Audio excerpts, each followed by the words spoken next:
Now, talks to try to bring about another humanitarian pause in the fighting in Gaza are picking up momentum, not at the United Nations in New York, but in Egypt. Hopes have been raised by the arrival in Cairo of the head of Hamas.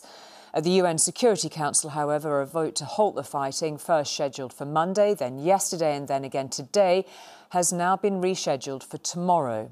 Meanwhile, the number of dead in Gaza is now reported to have passed 20,000. As they bring in the injured, they bring out the dead. A sorry procession, which ends without dignity, such are the numbers. 20,000 killed so far, according to Hamas. There is no apparent safety. The hum of the drone and the blare of the sirens, now the soundscape of Gaza.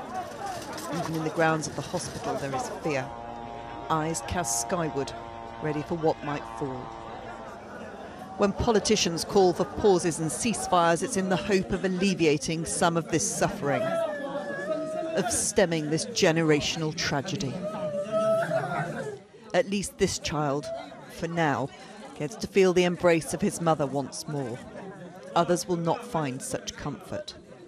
As the United Nations struggle to find an acceptable form of words to even call for a pause to the violence, others struggle to find help for the victims of it. This child was gravely injured by a strike on her home.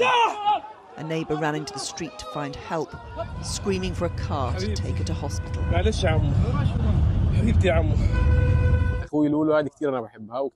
I was trying to comfort her, but she was so shocked she couldn't utter a word. I hugged her. She didn't even cry. Though it neither looks like it nor feels like it to those living through this war, the Americans today confirmed discussions for a truce are very serious, potentially bringing respite for those surviving here and the hostages held here for more than 2 months.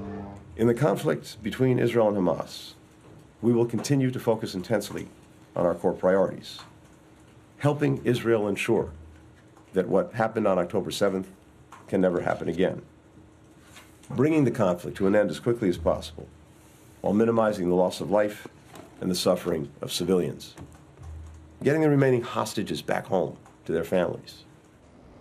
Beyond Gaza, the talk of peace, or at least the hope of it, continues. In Gaza, there is no peace and little hope. And Emma, whatever may or may not be happening at the UN in New York, all eyes tomorrow will be on Cairo, with both negotiations with Hamas ongoing and Lord Cameron, the Foreign Secretary, arriving in the region.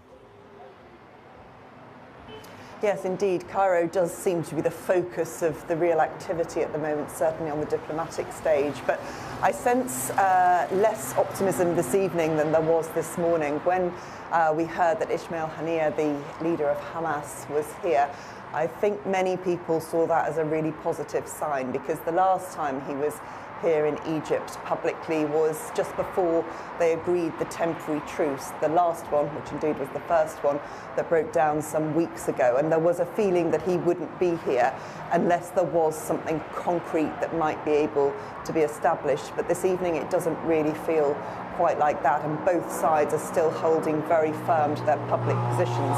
Hamas seem to be clear that they will not accept any kind of temporary ceasefire. They want to see a complete ceasefire, whereas Israel continue to say that there will be no ceasefire until Hamas is eradicated, and anybody who thinks that that's going to be different is disconnected from reality. They may accept a temporary truce in the hope of getting some of those hostages out.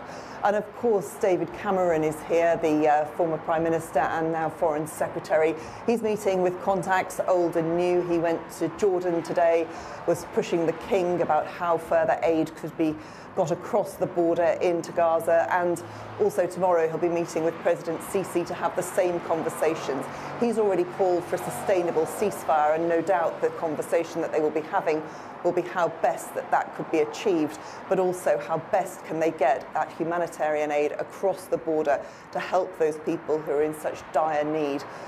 But for all the talk, for all the work, nothing is really changing, and tonight more people will die in Gaza and those hostages will still be held. Emma, thank you.